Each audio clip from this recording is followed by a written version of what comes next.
no football today right here on a Saturday, Joe. Why are we on a Saturday? Because it's simple. We got 2 games today, 3 games on Sunday, and 1 on Monday Night Football. I'm Donnie Rightside. He's Joe Lisi. We got you for 2 hours here. Our goal, get the people ready for what they need to know, Joe. The calm before the storm. Super Bowl on the horizon. It starts today. 2 great games, Donnie. Yes. We saw this game play out. Actually, both games play out throughout the regular season. Same spread that we saw L.A. lay on the road to Carolina earlier in the year. The Panthers did pick up that victory earlier in the season, and we also saw Chicago take care of business at the end of November in an overtime dramatic win.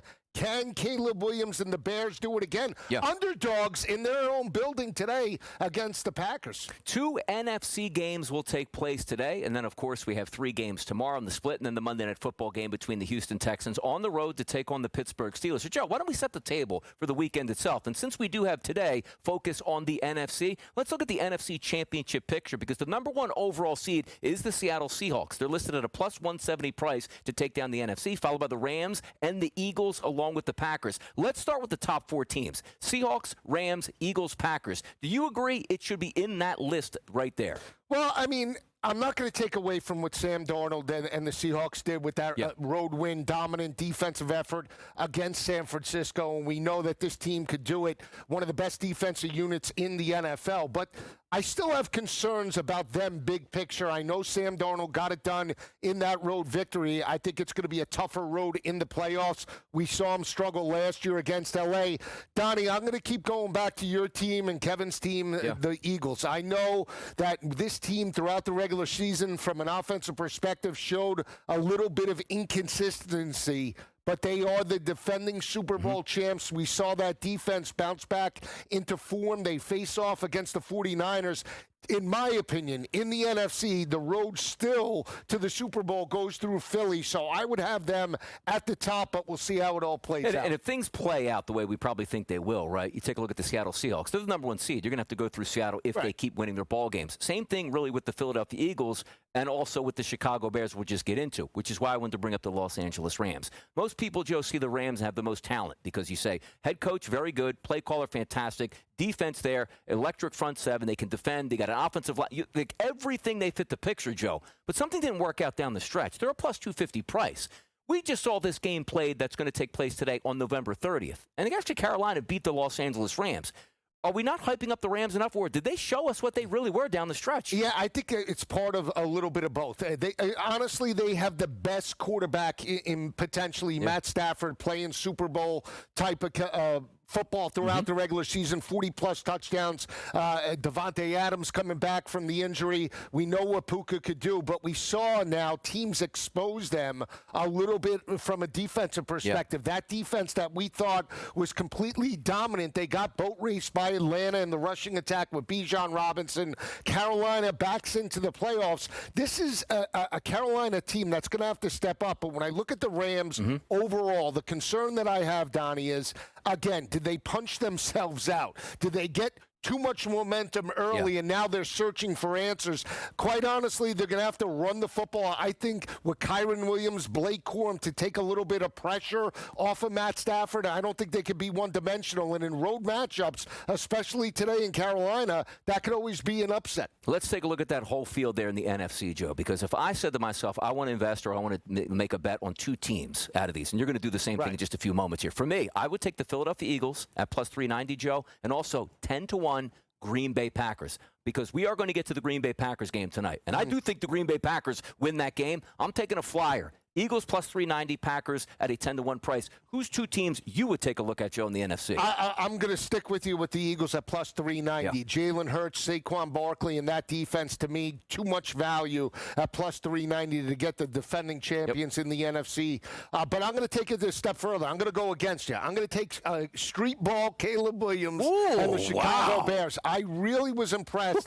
Even though they lost against San Francisco and they lost against Detroit, I understand that. But but they built an identity offensively that I think potentially they could carry and maybe make a little bit of a run if, in fact, they get the victory over Green Bay. I know they're 1.5-point underdogs, but I like the fact that they're at home. I think they could go on a little bit of a run. I know they beat Philly in the regular season. I think if they met up with Philly again, Philly would take care of business. But give me Chicago to be that dark horse. Ben Johnson, top 3 play call in the NFL. Always gives you a chance, always innovative. That's going to be some fun to watch that one play out. But also, let's flip it over to the AFC, Joe, and play that same game.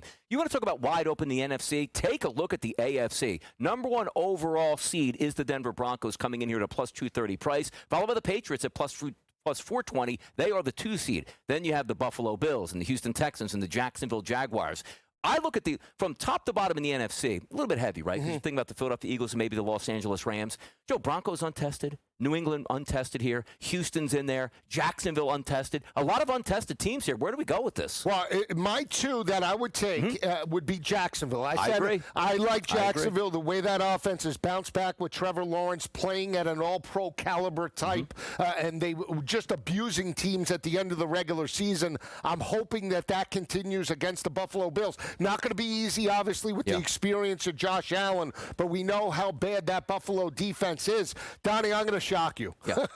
I'm going to shock you. The other shot is going to be Pittsburgh and Mike Tomlin. Why? Give me a reason. I'll tell you why. And I know they're going up against Houston, Donnie. Yeah. But I believe, again, I haven't been a big proponent of DeMeco Ryans' offensive philosophy. Yeah. He pulls back. He relies on the defense way too much. Doesn't allow C.J. Stroud to cook.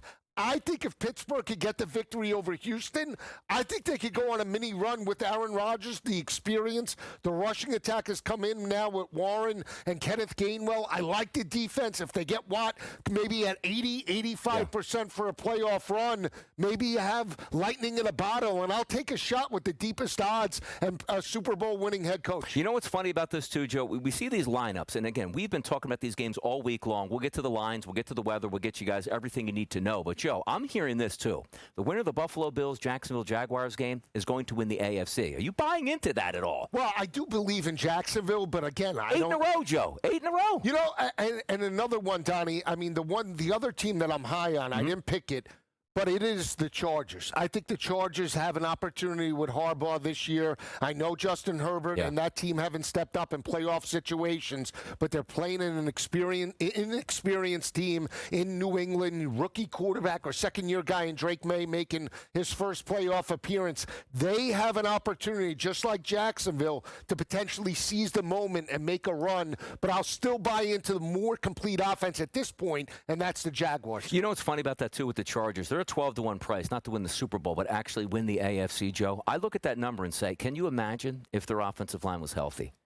Well, they might have been a top 2 seed, right? They'd be a top 2 seed. But that's why I still believe, as long as you have Herbert and you believe that Harbaugh is that Super Bowl caliber coach, you have an opportunity, right? I mean, if they could pick up this win against New England, it's not going to be easy. But again, they match up well against them.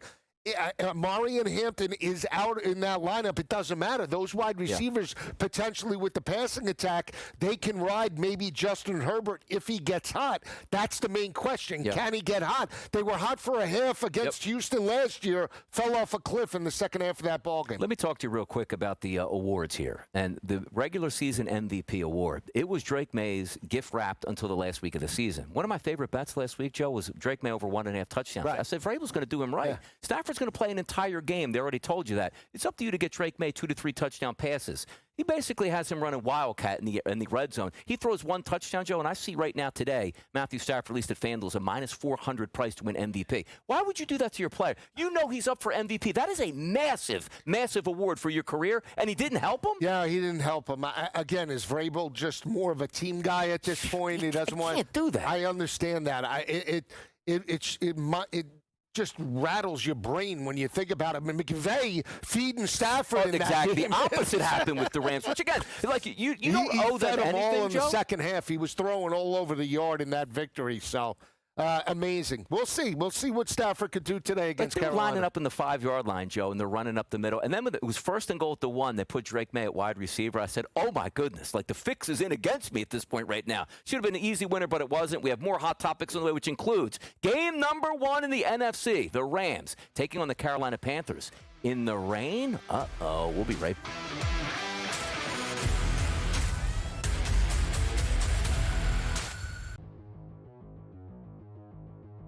Let's play a little buy or sell. I think it's pretty evident that despite being one of the best tight ends in the history of the NFL, Travis Kelce's play and physicality and everything, with all due respect, took a big step back. This was easily his worst physical season of all. He just didn't look like himself. Travis Kelce will retire after the season. Buy or sell? Yeah, I'm probably 60-40 on this that he retires. The only thing I'd say that maybe he returns is because he doesn't want to end the way it ended, not making the playoffs and that sort of thing. But let's just say for Gales and Mahomes, he isn't going to be ready for September or October. And unless they get a really good veteran quarterback, maybe he doesn't want to deal with that either. Go through a training camp and he may not make the playoffs either next year. So I'm probably 60-40. I think he's done. Too bad. Hall of Fame career. I guess good luck with Travis Swift and your podcast with Jason. I'm buying this. Andy Reid addressing this question this week. Why? He could have just deferred and said, I don't know, we'll see. Fully answered the question about this hit maybe being his last game. What does that tell you? He knows. Everybody knows. I'm not 60-40, 90-10. I'm on buy. Bo Nix versus Caleb Williams. You'd rather have Nix over Caleb Williams in a dynasty league. That's a tough one. I think I'm going to go Caleb here, mainly because he has more running ability than Nix. I think he'll also stay healthier than Nix. I might like his receivers more as well. He's got Dunze. He's got you got DJ Moore. You got the good tight ends here. Probably do lean towards Williams here. Not by a hell of a lot. It wouldn't be an easiest choice here, but I'm going to go with Caleb Williams here. I would agree. It's not that I think that Ben Johnson is a better coach than Sean Payton. I think Ben Johnson is better for Caleb Williams than Sean Payton will be for Bo Nix. I think running is going to be a big part of what Denver does in the future. So there you go. I'll sell. Fantasy Sports Today. Friday starting at 3 p.m. Only on SportsGrid.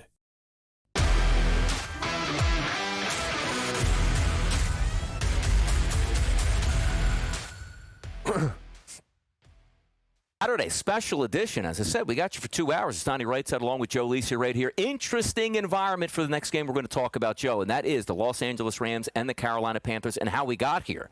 Just a month ago, we were looking at the Los Angeles Rams, Joe's maybe the best team overall in the NFL, and probably a shoo-in to get the number 1 overall seed, and everything goes to the Dome out in SoFi. That's not the case. They took a couple losses, including, Joe, a loss to the Carolina Panthers, which, again, upended them. Today, rain in the forecast. That game had some rain. But before we get into the game itself, Joe, talk to me about the Carolina Panthers. A lot of people thought they shouldn't be in the playoffs. Let's do reseeding here based on record. That's a bad division. But they're here. We've seen in the past, Joe, multiple times of teams that we didn't think should be in the playoffs due to winning a bad division win that game outright. Let's talk Carolina Panthers to start. Deserving to be in the playoffs, and also, what's the pluses and the minuses for them? Well, I don't know. Again, when you want a team in the playoffs, you want to be able to take care of business, and they weren't able to do that. When they went on the road last weekend with Baker Mayfield in Tampa Bay, got completely outplayed for basically 3 quarters offensively and defensively. They made a little bit of a run in the fourth quarter and couldn't close it out, but they got the cover as a 3.5-point underdog. That being said, they do now have a new lease on life, and they're going to have to live up to expectations. The one thing I don't like about Carolina is that in a playoff type of game, rain, no rain, if the game falls on your quarterback, can he seize the opportunity and potentially pull this game out with his arm? And that's something that Carolina has not done consistently throughout the regular season. You go back to the 31-28 victory earlier in the year. Bryce Young threw for 206 yards, 3 touchdowns, and no interceptions. Fast forward to the game against Tampa Bay, he had the one big play to Tet McMillan. Outside of that, every throw was short to intermediate and underneath coverage. He doesn't look like a confident quarterback heading into this matchup. So when you look at this game and we say, how do you gauge Carolina? Yeah, they should be 10.5-point dogs because if they were 10.5-point dogs throughout the regular season, it's the exact same line, Donnie, when these teams played back in like late October, early November. But for some reason, it's a much different team. Yeah. They don't have confidence in the rushing attack. You know, Rico Dowdle got his 7 yards last week, but they couldn't pound the rock against a defense that was reeling at that point in Tampa Bay. Now, granted, the weather had a little bit of a hold on that, but Tampa Bay was able to pound the rock a little bit more, consistently than Chuba Hubbard and Rico Dowdle. And now this game is on turf. They're going to have to need and utilize this passing attack, and that is the one concern. I think this game isn't over. I'll still buy in reluctantly to the side with the 10.5 because you give me a home dog in this environment, you better hit on all cylinders, but I really like the over more than anything When else. I initially look at this line, because I always like to preface this, the line's there for a reason. They didn't just have a Powerball lottery that goes, whoop, today's 10.5, and good luck with that. It's there. It's what it's supposed to be. But understand this, too. When you take a look at the teams and you leveled up in competition during the regular season, yes, the Carolina Panthers did beat the Rams. That was a game that was in the rain, got a little bit slick late, but I'm going to give credit to the Panthers. They won that. Joe, when they leveled up in competition this year, Jacksonville, we can agree is a pretty good football team. They lost that game by 16 points. The Patriots, pretty good football team, 42-13 final. The Bills, pretty good football team, 40-9 they lost that football game. And you keep moving it down. Again, they lost to the Niners, 20-9. They did beat the Rams, but then you say, okay, well, are they playing well as they're heading down the stretch in the playoffs? They got hammered by the Seahawks, 27-10. Then late today gets the Buccaneers. Don't look at that 16-14. That was a late touchdown just to get it close here. They haven't been playing good football, so that 10.5 really sticks out like a sore thumb now. It does, and I want to preface something about when they lost earlier in the year. They had won 6 straight games prior to that, or 5 straight. No, 6 straight. They had went on a heater, Donnie. They beat San Fran, Seattle, Tampa Bay, and then they had an early kick in Carolina for a 1 p.m. start. So, again, I'm not suggesting or taking away from Carolina's performance. To put up 31 on that defense was a dominant, offensive effort out of Bryce Young. And, again, we've seen high highs at times and low lows. That's the problem. And I think when you look at the quarterback perspective, you know that Matt Stafford's going to bring it. You know, even at his worst, he's potentially going to throw for 225, 230. At Bryce Young's worst, we're looking maybe 60, 70, 80 yards, and that could be a blowout. So that is what we're up against. But again, I still think that Carolina throws caution to the wind because they're in this spot and because they're playing at home. I think they are a little bit more aggressive. And I think even if you get turnovers, you could get this total today. We saw 46.5 come into the market. We're seeing 45.5. The over now, minus 120 in multiple books. I think we could get potentially 50 points. The fact that it's on turf, I still think it's a fast track, and we'll see how this game plays out. It's a good point you bring up, too. Gabe Morency, I was tweeting back and forth with him yesterday, where people always get nervous, like, it's going to be a lot of snow, a lot of wind, or maybe a lot of rain in the forecast. It does make a huge difference if it's grass and or turf, because you can still have that. If the wind is down and it's raining, it's not anything they haven't used before. But let's take a look at the game itself, Joe, and also the weather conditions on what we're anticipating today. If we're looking to see, 4 o'clock drizzle, 5 o'clock drizzle, then 6 o'clock and 7 o'clock, maybe even more rainy conditions at this point, we always like to preach this as well, Joe. There are chances to bet before the game and during the game to see how this lines up. But I think if you're correct, if maybe the worst weather is coming throughout the game, I don't think, and you're right, the Carolina Panthers can't say, Rico Dowdle, 15 carries. Chuba Hubbard, 15 carries. Let's play it slow. Because you know what's going to happen? Rams get up 14-3. That's out the window at this point. So if we do start at the total, I'm tending to believe for myself, I actually do like the over, but I need to see the weather conditions first, Joe. Yeah, I'm going to jump in with 2 feet. Again, I watched Bryce Young and that team play in a monsoon in Tampa Bay on grass, and you still had 30 points in this matchup. You still got to believe, even though McVay utilizes Kyron Williams and Blake Corum with the ground attack, they're going to throw it. They have 2 big tight ends in Higbee and Parkinson, the short to intermediate throws. Now, we always concerned about, Stafford playing outside as opposed to indoors. If this game was indoors, Donnie, the total would probably be, 49.5 maybe? 48.5? I mean, 2 points either way, maybe? I mean, I still think the Rams are going to be the offense that says, hey, we have the MVP caliber quarterback.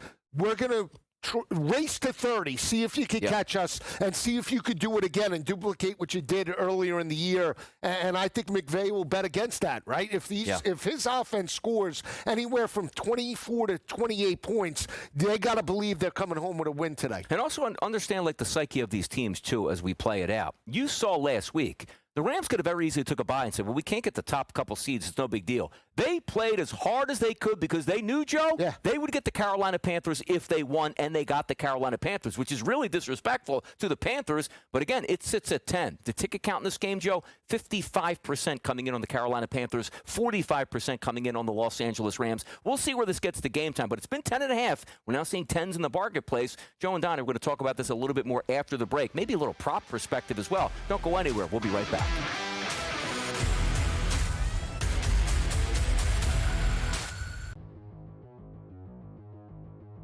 Let's play a little buy or sell. I think it's pretty evident that despite being one of the best tight ends in the history of the NFL, Travis Kelce's play and physicality and everything, with all due respect, took a big step back.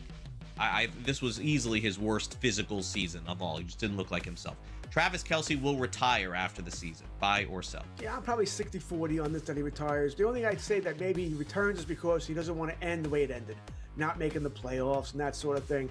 But let's just say for Gales at Mahomes, he isn't going to be ready for September or October, unless they get a really good veteran quarterback. Maybe he doesn't want to deal with that either. Go through a training camp, and he may not make the playoffs either next year. So I'm probably 60-40. I think he's done. Too bad. Hall of Fame career. I guess good luck with Travis Swift and your podcast with Jason. I'm buying this. Andy Reid addressing this question this week. Why? He could have just deferred and said, I don't know, we'll see. Fully answered the question about this maybe being his last game. What does that tell you? He knows. Everybody knows. I'm not 60-40, 90-10. I'm on buy. Bo Nix versus Caleb Williams. You'd rather have Nix over Caleb Williams in a dynasty league? That's a tough one. I think I'm going to go Caleb here, mainly because he has more running ability than Nix. I think he'll also stay healthier than Nix. I might like his receivers more as well. He's got Dunze, he's got you got DJ Moore, you got the good tight ends here.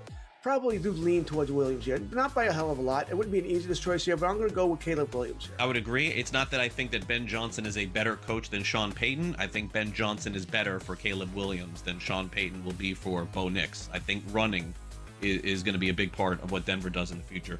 So there you go. I'll sell. Fantasy Sports Today. Friday starting at 3 p.m. Only on SportsGrid.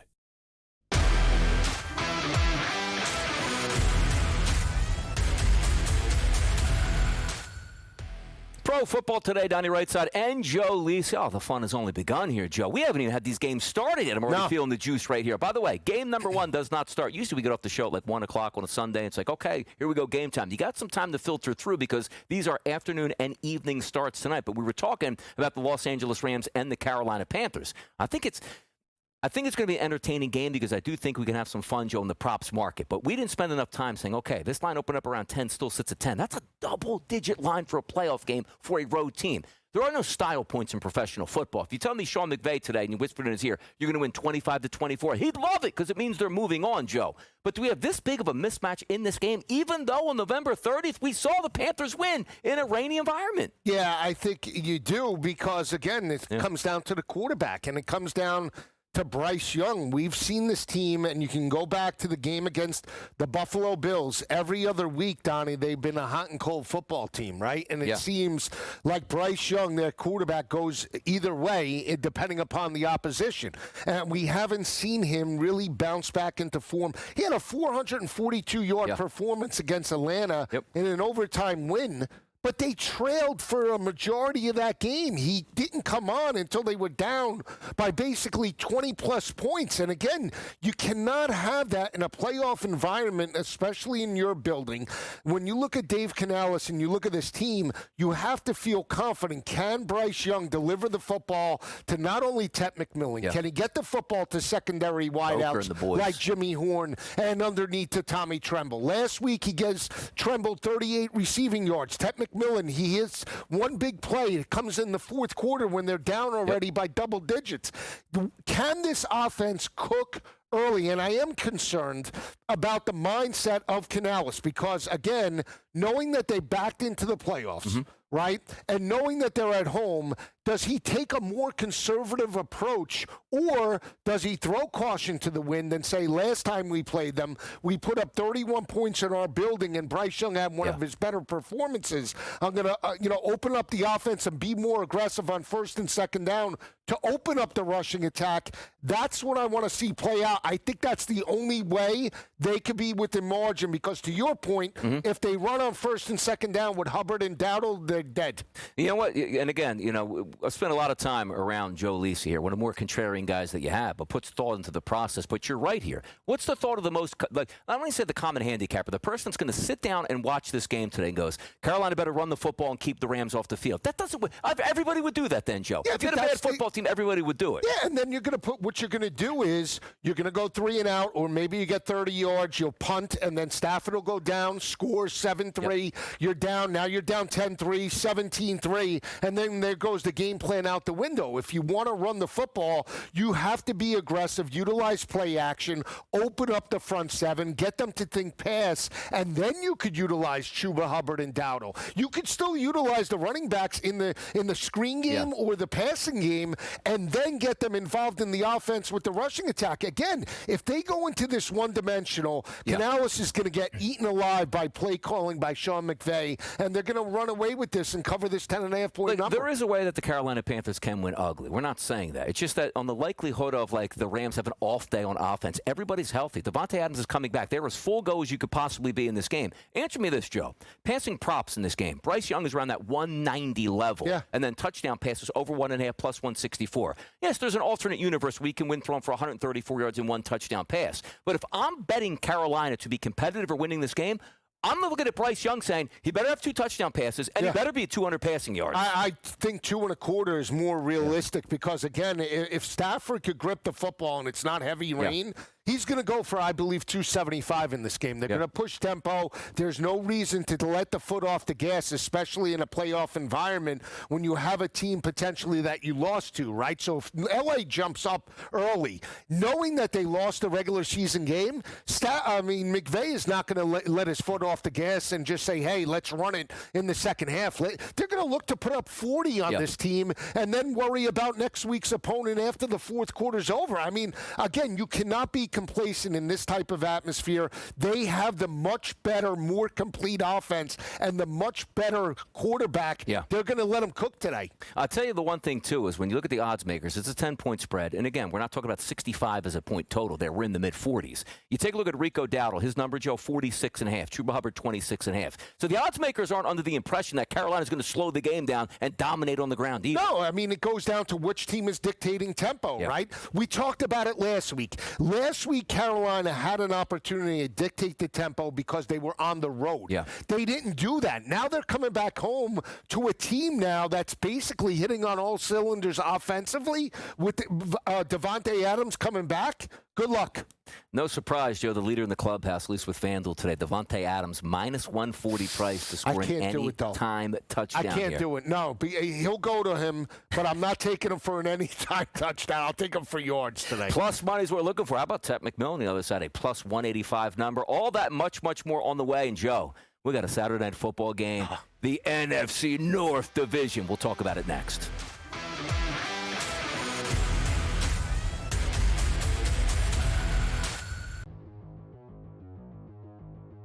Let's play a little buy or sell. I think it's pretty evident that despite being one of the best tight ends in the history of the NFL, Travis Kelce's play and physicality and everything, with all due respect, took a big step back.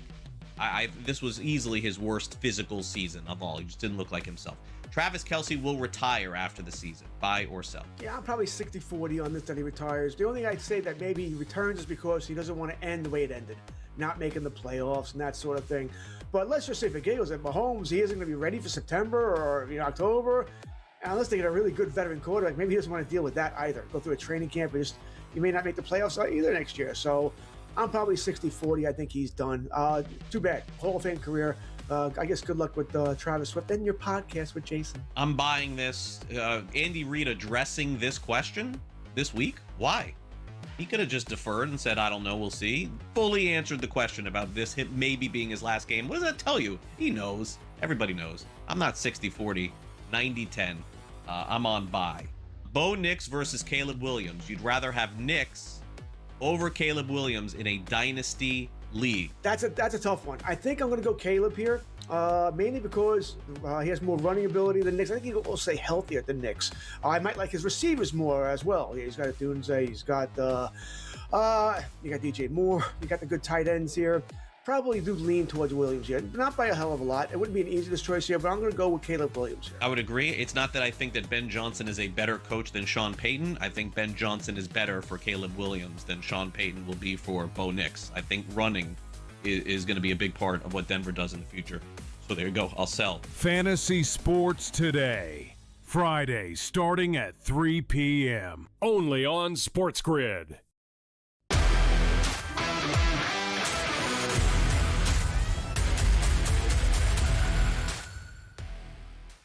Pro Football Today, 2 games on the docket today, Joe. And over these 2 hours, we're going to take a look at multiple different ways and multiple angles to go about these games. But this one seems like it's going to be an absolute fantastic one to get after. And that's the Green Bay Packers and the Chicago Bears. Line currently sits as a 1.5-point favorite for the Green Bay Packers, which it's really been all week. That's the road team as a favorite against the number 2 seed in the NFC in a total of 44.5. We'll get there in just a few moments, Joe. But expectations coming into the season, at least for the Chicago Bears, was let's see what they have. We know we have a quarterback that's talented. It didn't work out because you had Eberflus as a head coach. Let's bring in a real offensive wizard mind in Ben Johnson. We'll steal him from Detroit. It's worked out in spades. They got the number 2 seed. But, Joe, not getting a lot of respect here. No, not at all. Now, again, if you watch this game play out in the regular season, it was a game that Green Bay had dominated for basically 3.5 quarters, and Caleb and the Bears tie it up in regulation. They get the big overtime touchdown pass to DJ Moore. They steal it.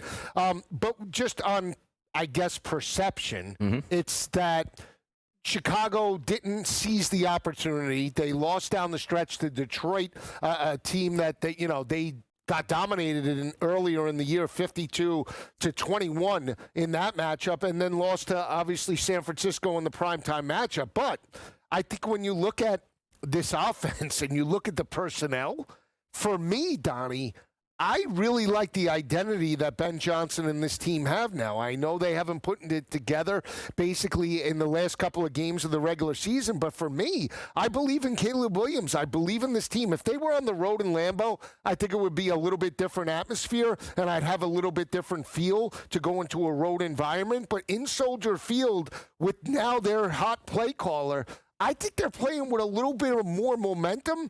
And when you look at Green Bay, it's like a team that we're hoping gets back into form. I haven't seen Jordan Love and this team perform at the end of the regular season. He's been banged up. Here's the issue I have with the Chicago Bears. They're that Amazon Black Friday game they had against the Philadelphia Eagles was really good. They came out and said, we're going to run the football, we're going to stick with the run. They dominated the Eagles. That game ended up 24-15, even though Eagles did some stupid things in that game, but no discredit to the Bears. They were the better team that day.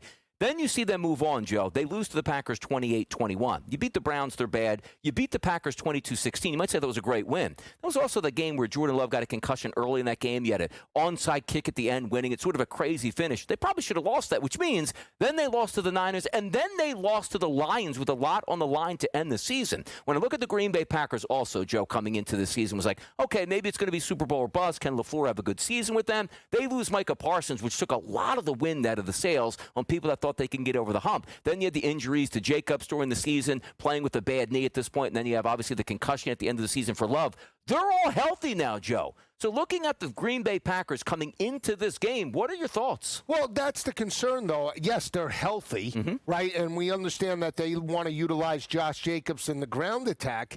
But Jordan Love hasn't played since that game against the Bears on December 20th.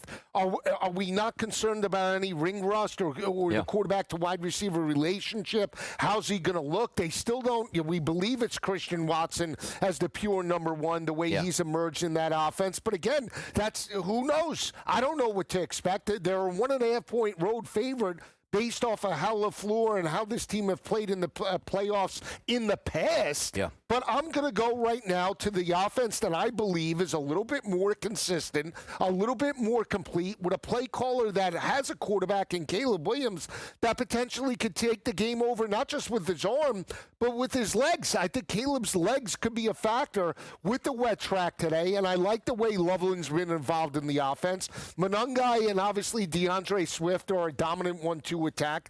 Again, if this game was on the road, I would probably lean more to the Packers. And when I saw the 1.5 point number, I said, oh, wow, the books really believe in the Packers. But the more I broke it down, the more I'm buying into Ben Johnson to pick up his first playoff win. And take a look, too, at the way the season ended here for the Green Bay Packers. Now, they didn't play anybody in their final game, but they still lost 16-3. The 3 previous games, they were absolutely destroyed by the Baltimore Ravens. And, oh, yeah, that wasn't Lamar Jackson for Ravens either. Before that, the Bears game. They probably should have won that, but they lost a tough game also to the Broncos on the road. A lot of road games down the stretch, which they took the point of, Joe. And I want to ask you this question, too, because this is going to come up in a couple of these games we're going to look at. The Rams played their starters last week, but so did the Carolina Panthers. Even keel. Saturday Night Football game, Joe. One team sat and rested all their players. One team played all their starters in the Chicago Bears and lost that game. How does that factor in where one team took a de facto bye, the other team tried to win and didn't against a team that didn't even need to win? Yeah, but I still like it though, Donnie. Yeah. I mean, again, that they were down what? They're 16-0 in that game again. Yep. Came back. They always come back though. But that's the thing. Yeah. That's what you want to see, and I don't have a problem with it. They went right down to the wire. They lose the game 19-16, and again, you have a team like Josh Jacobs hasn't really played since what, the Giant game? That was the game that he got hurt. That was like late November. Said he feels great, Joe. Yeah. Best he's felt in 6 weeks. Okay, Zach great. Tom may come back at right tackle for this one. It's like you're hoping that everything bounces back into form. I'm hoping that Jordan Love and this offense just cook. But if he comes out and he struggles, or the timing isn't there, and we don't know where he wants to go with the football, I'm going to say I should have saw this coming like a mile away. I'd much rather go into Caleb Williams. I call him Street Ball Williams. When he improvises, he's his best. Yeah. In this type of situation, hey, there's a lot of pressure on Chicago. Big playoff game. They couldn't get there with Eberflus. They're there with Ben Johnson. But, Donnie, this is why you got Ben Johnson, specifically for this type of game to out-game plan LaFleur. I'll take a shot. You want to give me plus money or plus 1.5 with the home dog? I'm going to take it. I think they win it. But I'll tell you, you bring up one good point on Caleb Williams. Like, when my Philadelphia Eagles, right, Jalen Hurts, when he gets flushed out of the pocket, I'm like, this doesn't look like it's going to be good. Like, Caleb can be 1 foot from the sideline and sling a ball 40 yards down the field on absolute rope, but he makes off-schedule plays. You're right about that. The San Francisco game, how many deep throws did he make? Yeah. And that's the other thing, is that he has looked more poised in the pocket. He looks more confident going to guys like Loveland, going to, obviously, Luther Burden. That's been a huge factor in this offense. Again, these are playmakers that have stepped up. He's got an above-average tight end in Loveland. They sprinkle in Cole Kmet. Monangai runs with an attitude. DeAndre Swift, underrated, always produces. Both of those guys can catch, too. So, again, I know what I have in Chicago. You take the good, you take the bad, and you take the ugly with Caleb Williams. But at least I know this team is going to ball out and go all out in this game. With Green Bay, you're hoping that they're just going to bounce back into form. I can't do that from the betting perspective. Weather conditions, Joe, not too bad for this time of the year for Chicago. We're looking at about 32-degree temperatures here. The precipitation actually coming in at 0. So, a lot of people say, we're going to have a snow game. We might not even get a flurry at this point. We might get a little bit, but it's not expected to be too much. Windy conditions, Joe, not necessarily. Only 10 miles per hour tonight, which brings me to my next topic on this. Green Bay opening as the favorite around -1. We also saw during the week a little bit of a flip back to the Chicago Bears, but the last 4 days, Joe, it's been all Green Bay. But understand this. I'm seeing a ticket count here with the Green Bay Packers, roughly 28%. 72% of the tickets here coming back in on Chicago. So I see that and say, whoa, Green Bay is still a favorite. Does that sort of get under your skin a little bit, or is that just people not believing, or like the Joes believing in the actual Bears, but not the pros? You see, I don't know. Again, you take and process the information, what we're supposedly, what they say. Yeah. I don't buy that it's 72% on the Bears. I find that very odd. I really do. The Packers are looked at as a dominant team. They're looked at as a potential Super Bowl caliber team with Jordan Love. I've been on the Packers for back-to-back years to overexceed expectations. They got boat raced by the Eagles last year. Again, I don't know if they're much better. I really don't. And now with Micah Parsons out of that defense, I have concerns. Again, I don't know if people that enamored with Caleb. I don't think they are. I really don't. To say that it's basically a pick'em game and 70% are taking the Bears, I'm not buying it. Come on, buy into it, Joe. You're going to be a cheese head by the end of time. I'm not buying You're going to put the cheese grater on your head or the cheese block on your head today? I'm going to still take the points with Chicago. I'll go down with the ship, but I don't believe that 72% of the public are on the Bears today. I'm looking at FanDuel right now, Joe. 67% of the wagers, Bears. 70% of the money, Bears. That line ain't moving towards the Bears, Joe. Come on over to this side. Come on over to this side. We'll watch it tonight. We'll have some fun. I like we'll the Bears. Bet the Packers. I'm going with the public. We'll convert you because the Packers win this game. They might make a run to the Super Bowl, Joe. You'll be having a different tune. Reggie White days, Brett Favre days, Title Town could be back. Buy in the Title Town? No. All right. You know what we're going to buy into next, though? Some prop bets so you can get down with and have some fun this game. Josh Jacobs, people.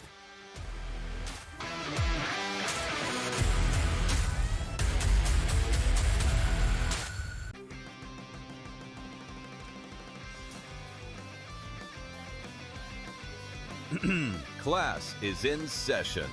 Today, let's talk about the teaser. A teaser is a multi-leg bet where you shift the point spread in your favor. You get better numbers, but every selection has to win.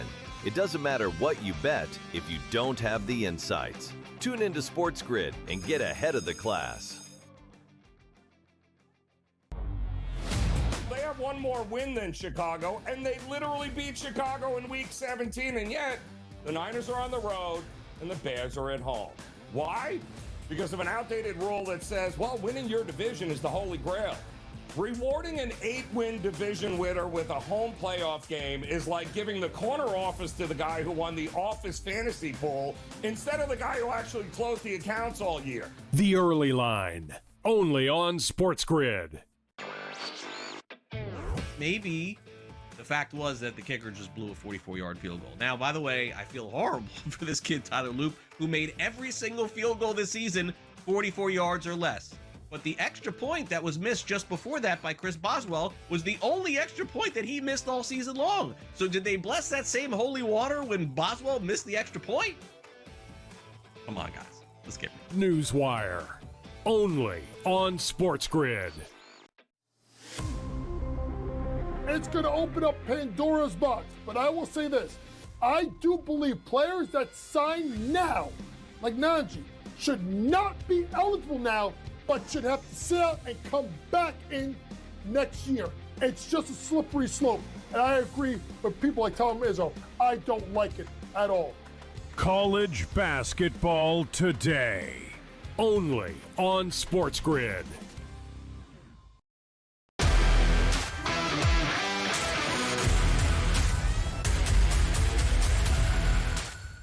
Saturday night special tonight, talking about it already, a battle in the NFC North. Donnie Rightside at Show Lisi, talking about the Bears and the Packers tonight. Slight favorite for the Green Bay Packers on the road, -1.5 in a total, Joe, that I think you might be getting involved with here. Like, do you think we have a high-scoring game tonight, or do you think both of these teams are very capable of running on the ground? Do we find it a little bit close together tonight? See, I think Ben Johnson might be a little bit more aggressive playing at home. I think he's going to utilize Monungai and Swift, but I still believe he'll allow Caleb Williams to cook a little in this matchup. I don't know, and this is when you say big picture, you're buying into Titletown. The reason why I'm not buying into Matt LaFleur and Green Bay as a whole is I think they rely way too much on Josh Jacobs, especially in big games. Now, throughout the regular season, they have relied more on Jordan Love this year. But again, I need to see it before I believe it. And in this type of matchup on the road, it wouldn't shock me if Josh Jacobs gets potentially 20 to 25 carries in this game, and we have a limited and short to intermediate passing attack out of Jordan Love because he's afraid to open up the offense. So we'll see how the weather affects this game, but I would lean to the under.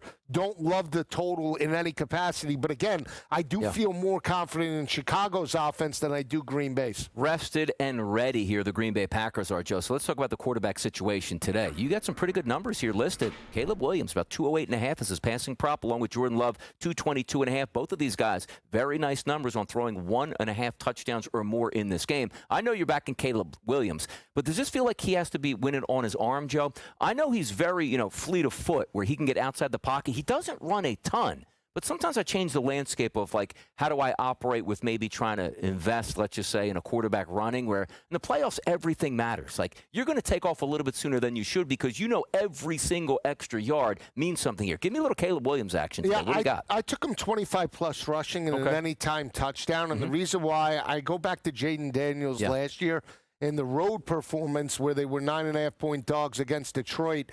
Now, Jaden ran it much more than Caleb did for the most part.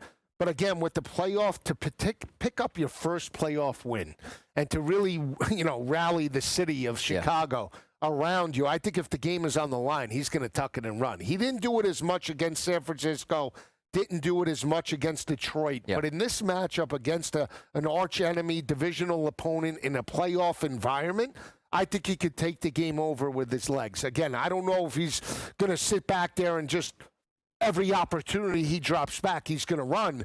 But if they give him a lane, with the game on the line, he could go for 30, 40 yards easy, Donnie. Hey, looking around 21.5 as his rushing prop right now. If we look at the other running backs in this game, we know that you're probably going to lean on Josh Jacobs. That number's been going higher all week. Why? Because Josh Jacobs has been banged up for the better part of the second half of the season. Didn't play last week, but now is not even on the injury report. Full practices all week, Joe. He's up to 78.5, where he was hovering around 69.5 to 70.5 early in the week. You take a look at the Chicago Bears, DeAndre Swift, 58.5 live. Kyle Monangai, 40.5 live. I do think the winner of this ground game is going to make a big difference, but also at the same time, Joe, if I ask you a Chicago Bears question, they do like to play Swift and Monangai here, but sometimes in these playoff games, do you rely more on the veteran back? Like, who you trust in Swift or Monangai if you had the bet? I'm going to go Swift. Okay. I think it's Swift. I think it's Makes sense. Goal line opportunities could be Monangai. He's a little bit of a more physical runner.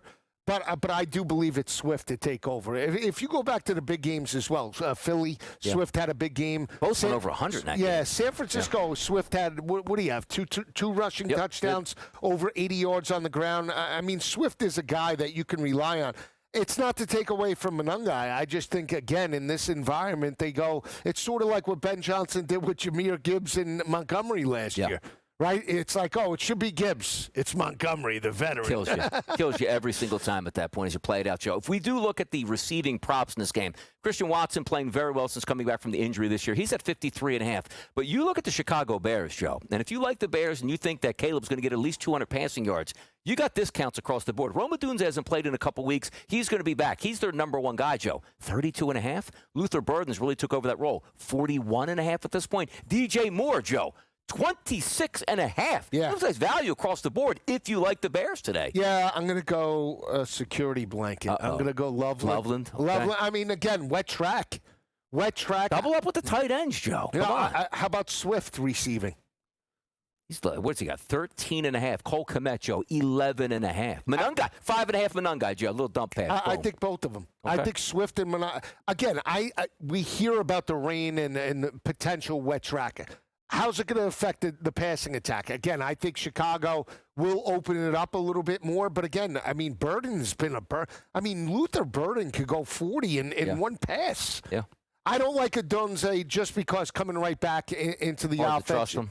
Yeah, I just feel like Green Bay is going to look to shut him down.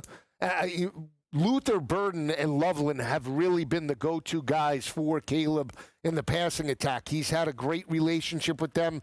You want to take a shot on the Dunze in the red zone and anytime touchdown. I don't think that's bad value, but I would go to the guys that he's been really cooking with in that offense. Being aggressive, Joe, with a lot of looks. These are some of the fun bets that we like to look at. Rushing props, DJ Moore, 1.5. 1.5 is his rushing number, Donnie. plus 116. He gets one carry in this game. He's probably going to get 2 yards. Are they going to give him one carry? I think so. I think so. I think everything comes out. I think sometimes, Joe, in the playoffs where you hear coaches talk about, like, we saved some really good stuff we didn't want to put on tape in the regular season for moments that we really need it. 3rd and 1 jet sweep. 5-yard gain, plus money. And that's what he's been saving in his back pocket. That's all year long. He saved a jet sweep He's for been DJ saving Moore. a jet sweep for DJ Moore. Into the boundary just for this game. To get the 116 to get just for this one. Touchdown props in this game, Joe. Good. No surprise. It's Josh Jacobs minus 125. They're on the goal line. He's getting the football. You don't think they're going to have a running back by committee. No. That's where it comes in with the Chicago Bears, Joe. Everybody is plus money today. Swift, plus 155. You take a look at Loveland, plus 220. Where's my guy Monungai, plus 250, Joe? You can stack up. If I gave you this bet, like, is this good investment right here? Monungai, plus 250, and Swift, plus 155. One of them gets it. It's plus money. You go get some pizza. Yeah, I mean, that sounds great. I mean, the fact that they're all plus money leads me to believe we're looking at a done under. It's Packers roll. That's what I'm telling you, Packers roll, Joe. It's possible. Now, I like Caleb. I like Loveland on the Chicago side. Yeah. Anytime touchdown. And on the Green Bay side, it's so difficult with the passing attack. I mean, you got to go Jacobs just because of how many times they feed him. But I'm just looking at the wide receivers now. How about Jordan Love 5-1 anytime? You love this quarterback scrambling in. Again, I think is he worried about the concussion though? Doesn't want to really take one in the chops. Well, I mean, listen. At the end of the day, you're back to win a playoff game. You're getting $55 million. Take the game over. How about this one, Joe? Cole Kmet 5-1 price. Veteran tight end slips in on a little screen on the goal line here. We'll be right back.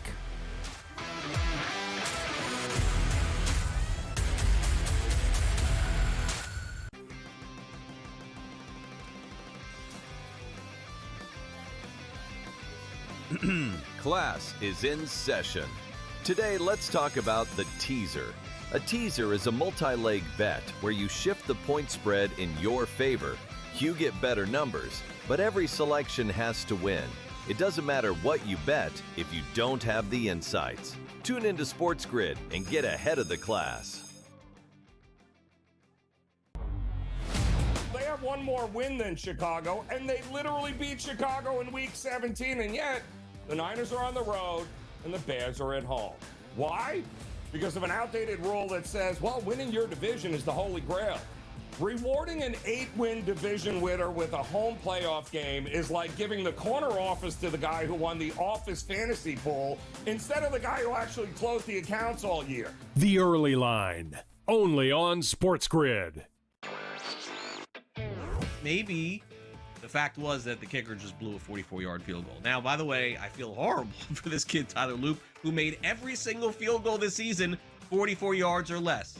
But the extra point that was missed just before that by Chris Boswell was the only extra point that he missed all season long. So did they bless that same holy water when Boswell missed the extra point? Come on, guys. Let's get it. Newswire, only on SportsGrid. It's going to open up Pandora's box. But I will say this. I do believe players that sign now, like Najee, should not be eligible now, but should have to sit out and come back in next year. It's just a slippery slope. And I agree with people like Tom Izzo. I don't like it at all. College basketball today, only on SportsGrid.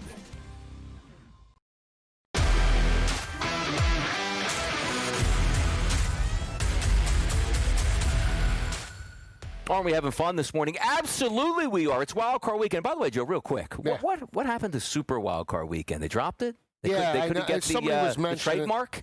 No trademark? What happened? Is there a trademark on that? Did you invest in that? No. You took that out? But like it sounded like Super Wildcard Weekend sounded big because they extended it from Saturday to Sunday into Monday, Joe. But now we're just back to regular Wildcard Weekend. I don't even pay attention to that. You did. They tried to make it a big deal, though. Super Wildcard Weekend. Now we're down to Wildcard Weekend. Yeah, I'm fine with Wildcard Weekend. I mean, okay. I don't know. You know what you're ready for, though? The crunch? Saturday morning crunch. Not Sunday, Joe. Saturday morning crunch. Giving the people the information they need to know. You got 3 of them today, Joe. Rip it. All right, so first is Caleb Williams. Not his arm. I think he's going to do it. We're going under, right? No, not under on his arm. No, I would give it under. I like the overs. Over 21.5 rushing yards. Again, first playoff game, the potential to take the game over with his legs, especially if the game is on the line. 21.5 to me is light. I like it. I like it, it. and I like Caleb anytime touchdown. You want to take two separate bets. I took him up to potentially 30. I have him laddered at 25 and 30 plus anytime touchdown at plus, I believe, 420 in multiple markets. Ted McMillan, Donnie, if he doesn't get to 55.5, I don't think they cover this game at 10.5-point dogs. He stepped up in the second half against Tampa Bay. He needs to be the main option in the passing attack for Bryce Young. Yep. He needs to get to potentially, I believe, 80 or 90. You can't rely on Coker. You can't rely on Leggett that are inconsistent in the passing game. He's your big option. Let him cook in this matchup. And then tonight, Kyron Williams in the first game, I think he can get over his rushing total. 65.5, I think, is a little bit light. I think he can get to 80. I know they utilize two backs with Blake Corum. But again, just because Stafford's going to throw it doesn't mean that they're not going to mix in the run. And again, if they're getting exposed over the top, Kyron Williams could bust one run. Look at the Atlanta game. He was held in check for basically 3 quarters. Next thing you know, he's got 93 yards on the ground. Makes some sense. And also the correlation of that marketplace, Joe, as you will agree, is you're expecting them to be up in the fourth quarter, which means extra carries to run it out. You got 55 yards at the half. You probably feel fully confident that you're going to be able to easily hit that price. For me, I'm going to get down here with a little crunch action here on a Saturday morning, Joe. I don't necessarily like the side in the Carolina Panthers and the Los Angeles Rams. I think the Rams will win. Yeah, they're supposed to. They're double-digit favorites. But I got correlations here from a Carolina Panthers side we're going to play out. Rico Dowdle, how about this, Joe? Under 12.5 rushes today. Oh, no, Donnie, you got to be kidding me. He's got to get 25 carries if they need to win. I don't think they're going to be winning this game. And also, I think they have an even split between the two running backs here. I'm going under 12.5 rushing attempts with Rico Dowdle. Now, look at Bryce Young's number there, 188.5. There's no way they're going to be competitive in this game. Hey, they won the game. Bryce threw for 125 yards. Nonsense. He's going for at least 200 yards today. Why, Joe? Because they're going to be losing this football game and trying to come back into this football game. Oh, he's got, 50, 60 points in that game on November 30th? Yeah. Come on now. He can't throw for 170 or less and win this. I need him to throw for more, which means 25-plus passing attempts. It's going to happen. I'll take that. And then number 3, how about Xavier Leggett? Over 8.5 yards. Oh, what is that longest catch, Joe? Come on now. 1 10-yard catch when they're losing this football game. Give me the sweep on the Panthers on my crunch. That's what's like crazy. Yeah. Is that and I like them. I mean, again, you know, I expect the over to come in the first game. So you need Carolina to help you out to some capacity, because if they're dead and they're under those numbers, you're not getting points. You're not getting the 10.5, and you're going to get blown out, and you're going to lose that game 27-3. So here's the thing, though. Leggett is your second best option. Don't use him. They hate to use him. No, but my point is 8.5 yards, longest reception. Yes. 1 first down catch, Joe. That's incredible. Come on now. Value, Joe. That's value right there. By the way, I love Jalen Coker, but I went Leggett here. I tell you who I do like in the offense, and I almost sprinkled him in because I was on him last week. He got 38 yards. Tremble is a big play option. Again, if they're going to take away or at least limit Leggett and McMillan, you got to create mismatches with the tight end to a certain capacity. And Tremble scored last week. So, look, I think in order for Carolina to win today, they need Bryce Young, 225, 230 in the air. What I want to see right off the bat, Rams take the football, punch it in for 7. We are going to party the rest of this game all the way. Pop Joe's numbers up there again, just so the people get a look at those here for that Saturday morning crunch. I like the Caleb one. Oh, I like that. But there we go. Yeah, there you go. You went Even Carolina better. heavy. I like Caleb for the rushing. That's my favorite one. I think he could blow through that. Second favorite one would be Ted McMillan. Again, if he doesn't... Ted can't have 1 for 6 in the first half, right, Joe? 1 catch, 6 yards. I mean, get the guy involved. I mean, you can't... I mean, you targeted... When he was the offensive coordinator with Baker Mayfield, how many times did they target Mike Evans? You're not going to target this guy? 1 catch. And the best is like, he had 1 catch, 48 yards, and a touchdown. How about you throw it to him more? How about more catches and more touchdowns here for Carolina? That is game number 1 today, starting at what? Is that a 4:30 start? Yes. 4:30 start, and then the second game is going to be at 8 o'clock start tonight. We're going to get you in the mix on both of those games. But also, Joe, in hour number 2, a lot more fun on the way, a lot more prop bets to give out. But also, there are more games than just the 2 games that are going to be on today on Wildcard Weekend. 3 games on Sunday and a game on Monday Night Football. Hour number 2 is coming up next, right here on the...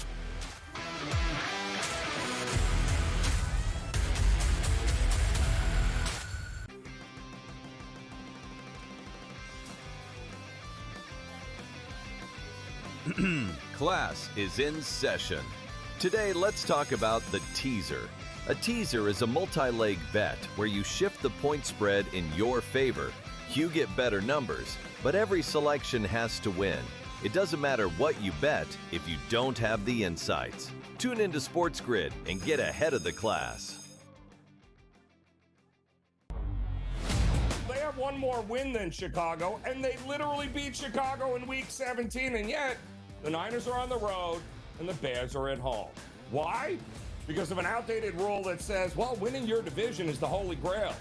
Rewarding an 8-win division winner with a home playoff game is like giving the corner office to the guy who won the office fantasy pool instead of the guy who actually closed the accounts all year. The Early Line, only on SportsGrid. Maybe the fact was that the kicker just blew a 44-yard field goal. Now, by the way, I feel horrible for this kid, Tyler Loop, who made every single field goal this season 44 yards or less.